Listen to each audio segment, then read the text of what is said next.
ito lang pong pagpapababa natin ng edad, ito po ay kailangan meron din tayong ganung warning eh.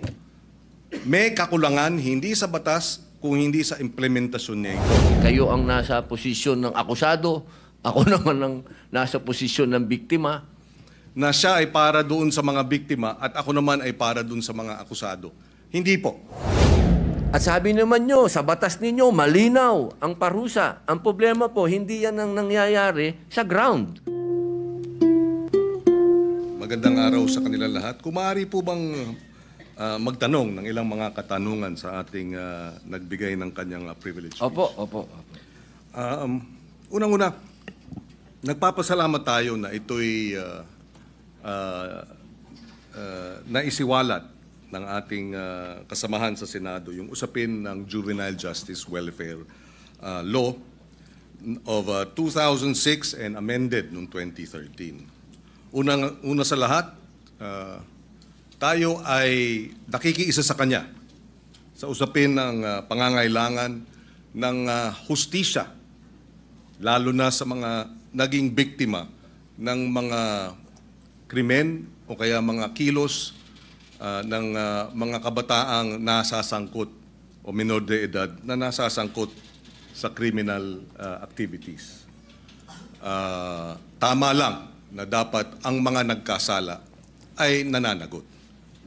At marahil ay maraming kinakailangan ding liwanagin o linawin sa usapin nung ano nga ba ang tunay na mga probisyon o tunay na mga posibleng mga pag-implementa ng batas at ikumpara ito dun sa mga hindi tama o kaya disinformation. Unang-una sa lahat, hindi po tama at hindi ito naaayon sa batas na walang pananagutan ang kabataan na nagkakasala. Number 1. Number 2, hindi rin tama na ang nagkasala sa batas na menor de edad ay dapat pakawalan. Number 3, hindi rin tama na kapag ikaw ay below 15 at up to 9 years old at ikaw ay nagkasala, ay dapat kang pakawalan. Maliwanag, noong 2006 na ipasa yung batas, nakita ang ilang mga naging problema sa implementasyon ng batas.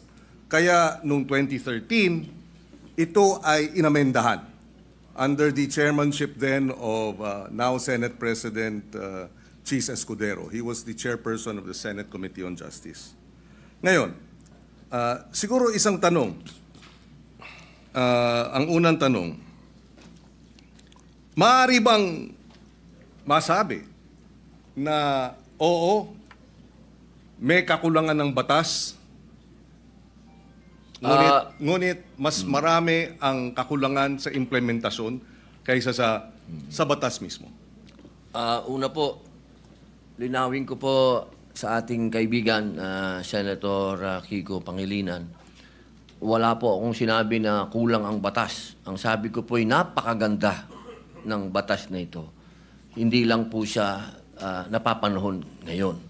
Sa pangalawang tanong po, totoo po yan sa maiksing panahon ko po dito sa Senado, napakadami pong magagandang batas. Sobrang gagandang batas, hindi po talaga na-implement.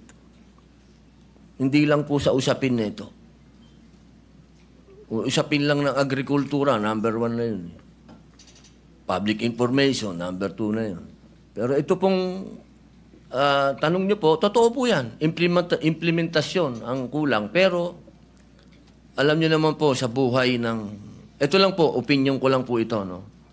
Dahil ako po ay hindi ko naman po itinatago na tayo po'y galing dyan sa ganyang klaseng buhay.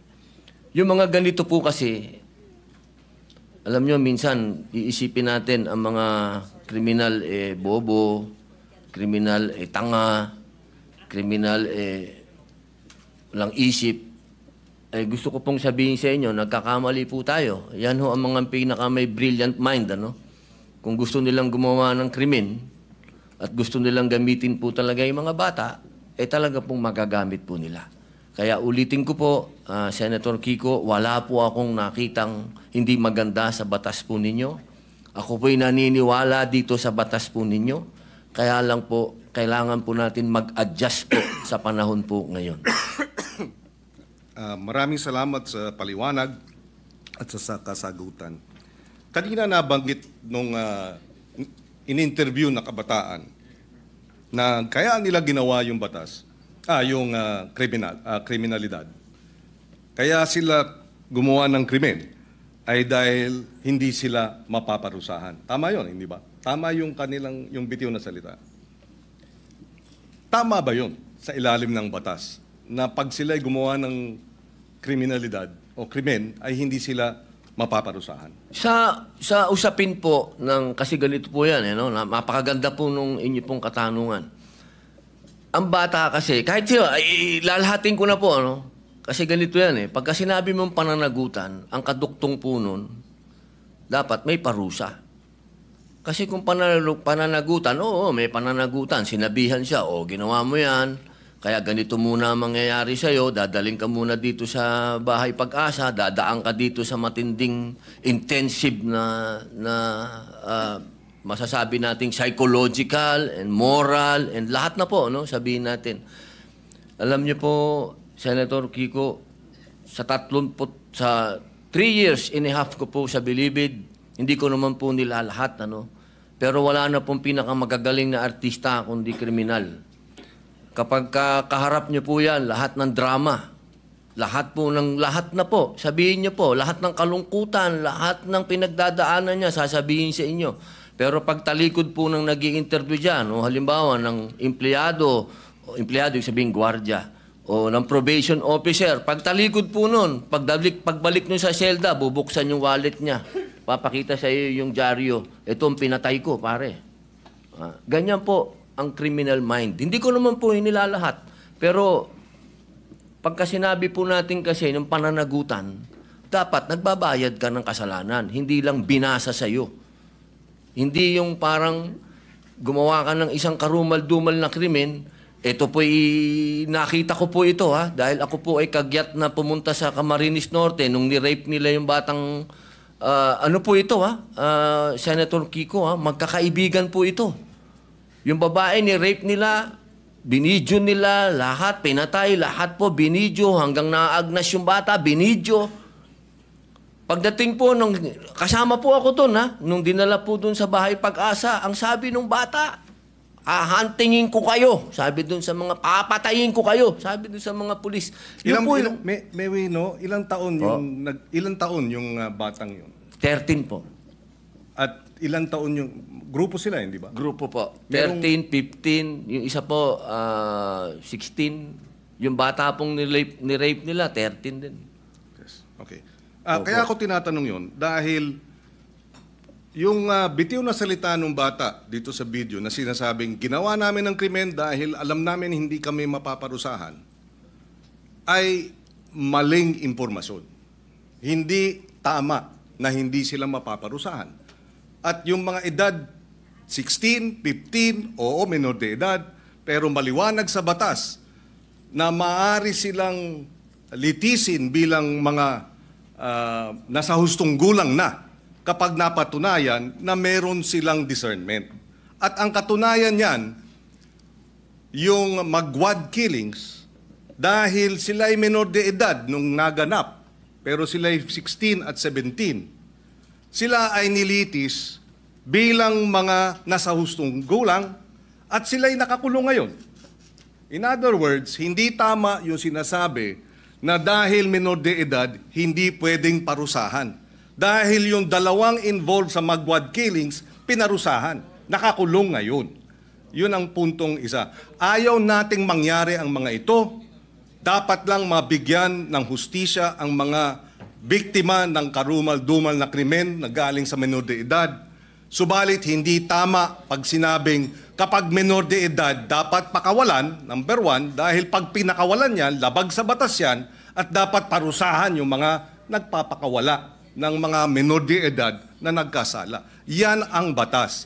Iba ang batas, iba naman ang implementasyon. Yung nagsasabi namang pinakikita yung birth certificate, may pananagutan din ang mga magulang sa ilalim ng batas.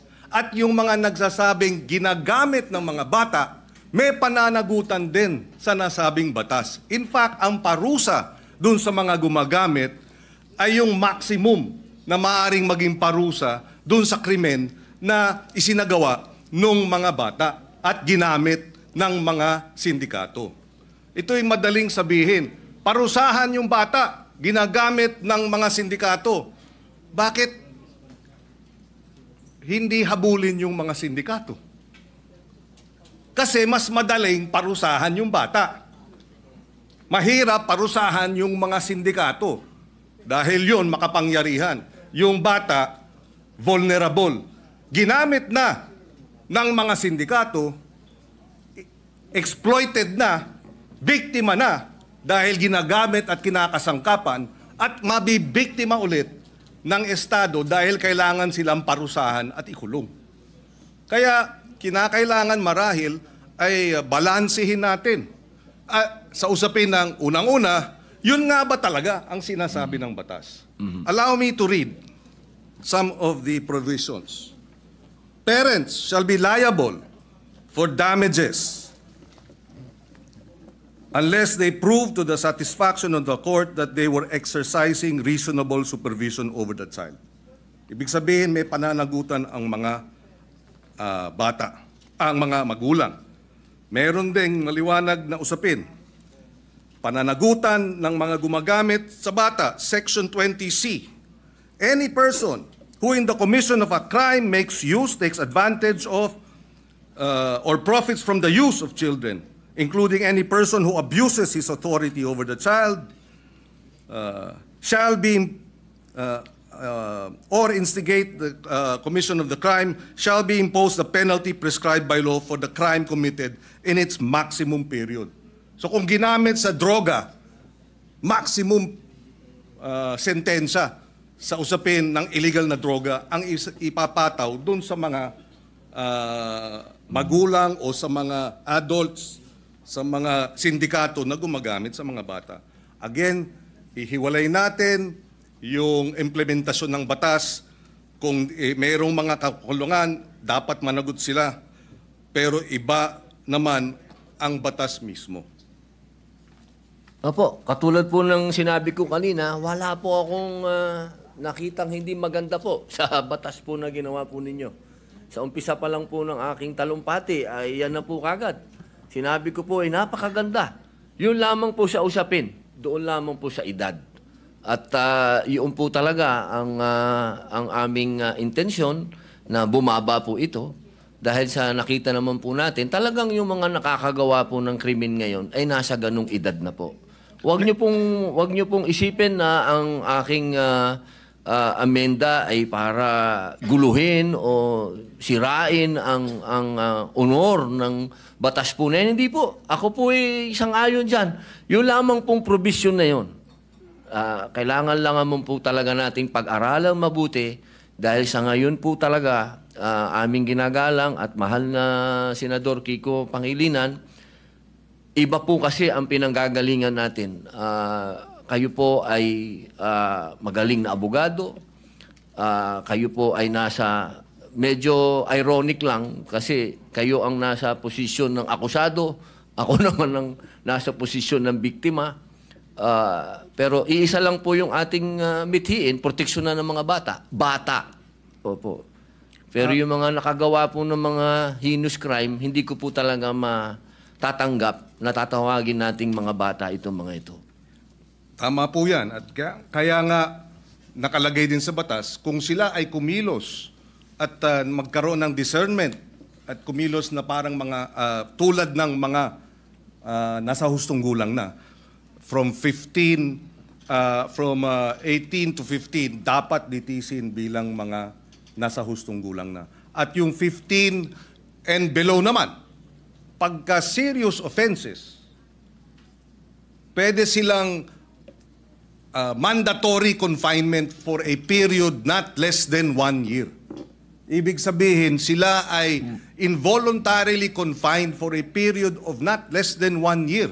So hindi tama pag nagkasala ng rape, ng homicide, ang mga minor de edad na ang edad ay 15 and below, sinasabi ng batas, mandatory confinement of not less than 1 year. Pwedeng maging 2 years, pwedeng maging 3 years, depende sa magiging pasya ng hukom.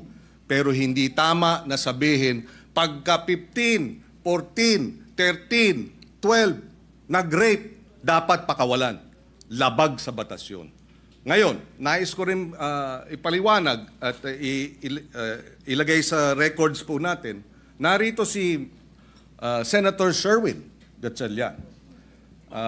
Nung siya ay mayor, full implementation ng Juvenile Justice Welfare Law ang kanyang inimplementa. At naalala ko na 70%, if I remember right, nung mga nabigyan ng pangalawang pagkakataon dahil nagkasala na diversion program ay nanumbalik sa normal na buhay at nagkaroon na ng maayos na pamumuhay.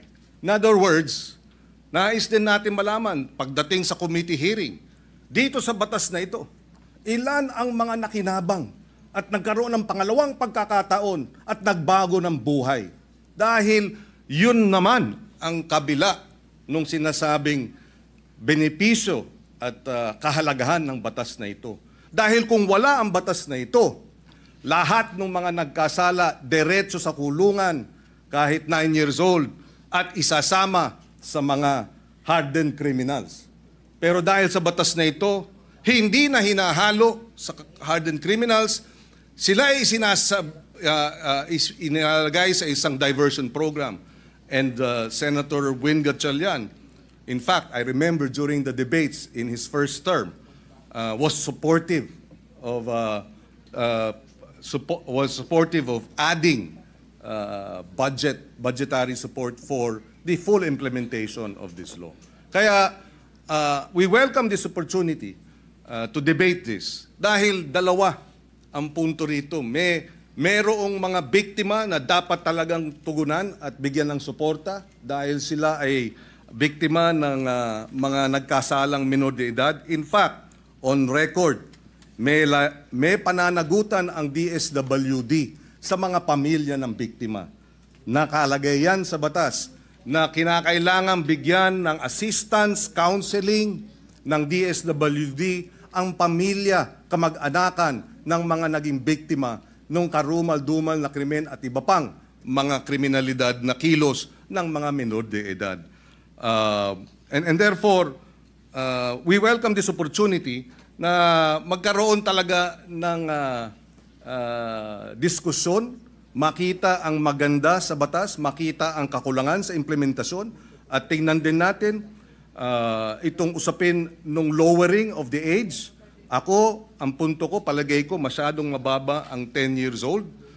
Although even if you're 10 years old, again, uulitin ko, at ikaw ay nag-commit ng rape, minimum 1 year mandatory confinement. Pwedeng ma-extend dahil yan naman ang sinasabi ng batas. Ako po ay naliligayahan sapagkat kayo po ay bukas sa debate at pagdiskusyonan. Yan naman po yung lagi naman natin dito yan sa Senado. Tayo'y open sa kahit anong amendment, sa kahit anong gusto nyo pong gawin.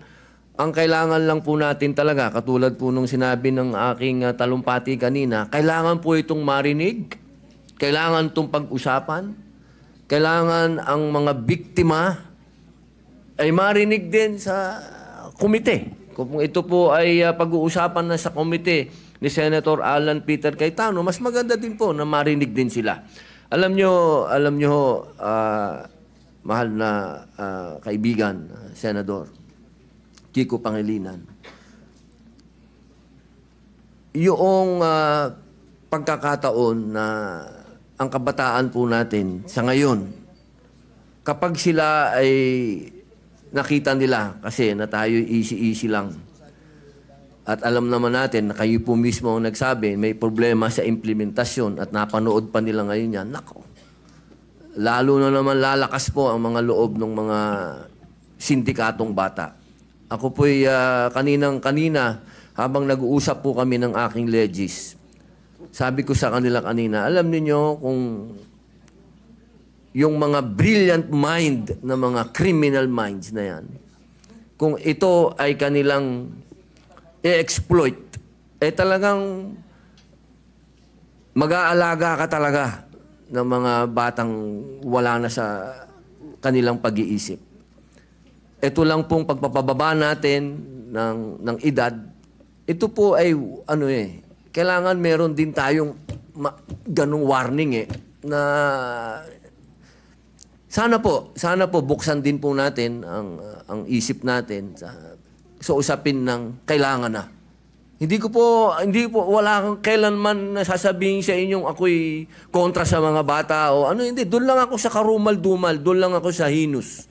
Doon lang ako sa hindi masikmura. Ako na to, ha? Ako na po ito. Hindi ko masikmura. Si Robin na po ako, ha? Nakita ko na ang worst of the worst. Sabihin nyo na. Pero ako hindi ko masikmura. Yun lang po ang punto ko. Wala ako ditong, kahit kailan wala ako ditong kinokontrang personal o ano, wala. Ako kung ano lang ang nasa kalsada, kung ano lang ang nasa 8% ng ating mga taong bayan, kung ano ang nararanasan ng mga naghihikahos sa mga lugar na ang kahirapan po talaga at ang mga kalukuhan at ang mga nandyan na ho talaga. Ito po inilalatag ko sa inyo. Ako na po yung boses niyan. Kahit po sa sinasabi natin, makukulong yan, madadala doon. Alam nyo, ang isa ho dapat natin pinag-uusapan kung magkakaroon tayo talaga ng youth detention center. Kasi ako po talaga, patawarin nyo po ako, kung itong mga gumagawa ng ganitong kasalanan, hindi po yan pwedeng hindi mangulungan.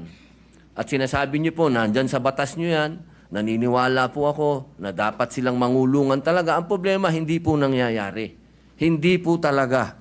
At yaan po ang nangyayari sa ground. Narinig nyo naman po ang sinabi din ng ating kasama ni si Senator Raffy, talaga pong may problema sa implementasyon. Kaya sana po, kapag tayo po'y nag-hearing, nag-usap-usap, wag po nating isipin na yung batas po ninyo ay hindi po, never ko po yung gagawin, sir. Never.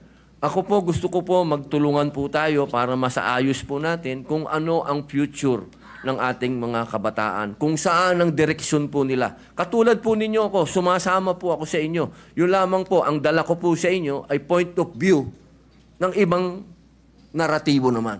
Naratibo po yan ng isang taong nakulong. Nakita ko, mga mata ko, ako po mismo, nung binanggit na ni Senator Bato, kanina, yung patungkol sa mga akyat bahay. Hindi naman po ako naging akyat bahay, pero pag nabasa niyo po yung aking biography, nakita niyo po yan. Talagang nagamit po tayo. Talaga ng mga sindikato, nung ako'y bata.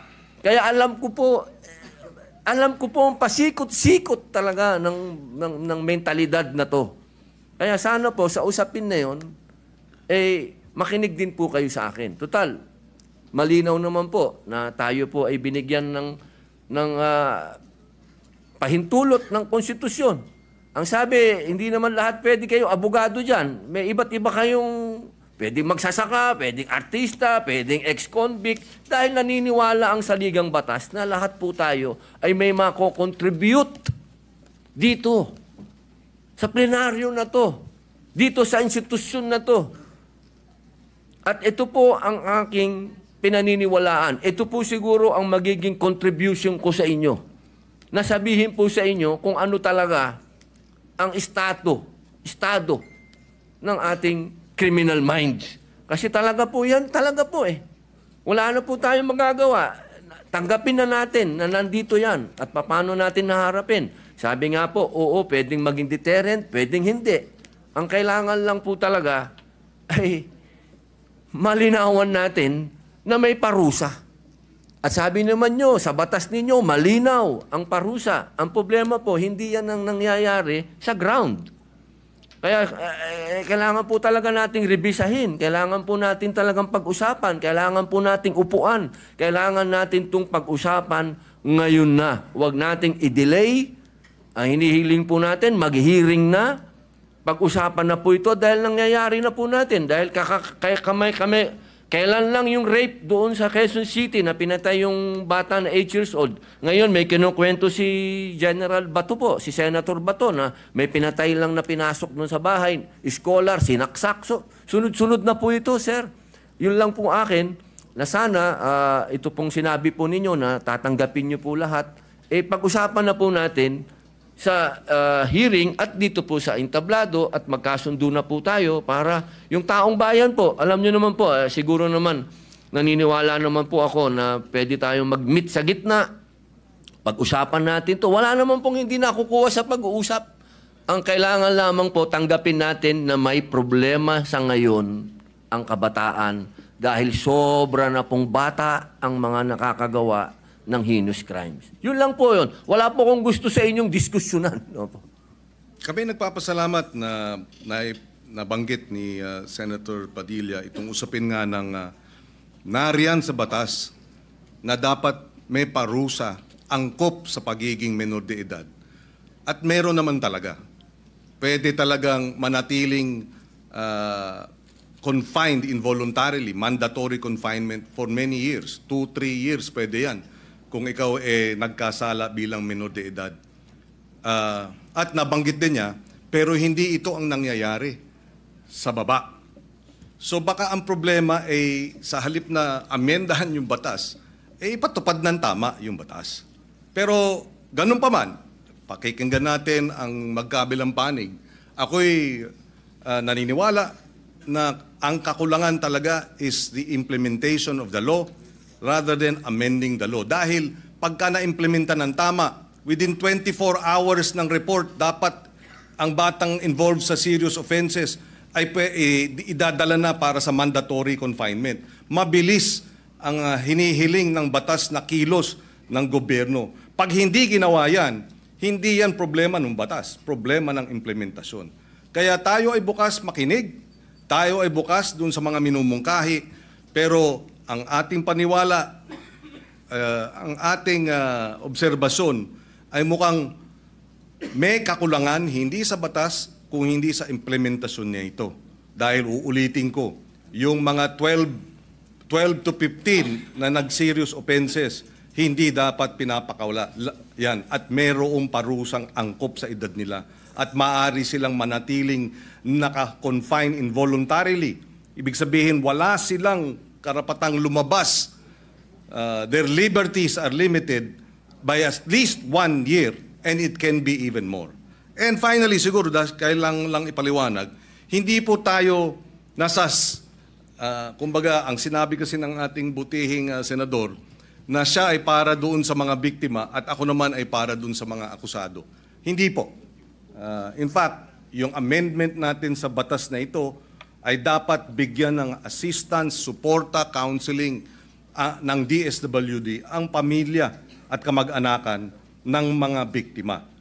Mandato yan. At pag nagkulang ang DSWD dyan, sila'y mananagot. Hindi tayo panig sa mga kriminal, hindi tayo panig o sa mga children in conflict with the law o yung mga inaakusahan. Hindi rin tayo panig basta-basta sa mga biktima. Panig tayo sa interes ng pagpapatupad ng tama ng batas. Dahil alam ko, pag tama ang pag-implementa sa batas, lahat makikinabang. Dahil nariyan naman ang mga probisyon para dun sa mga naging biktima at para dun sa mga children in conflict with the law.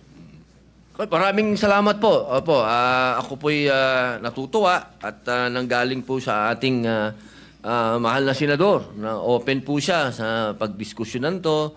At kanina lang po,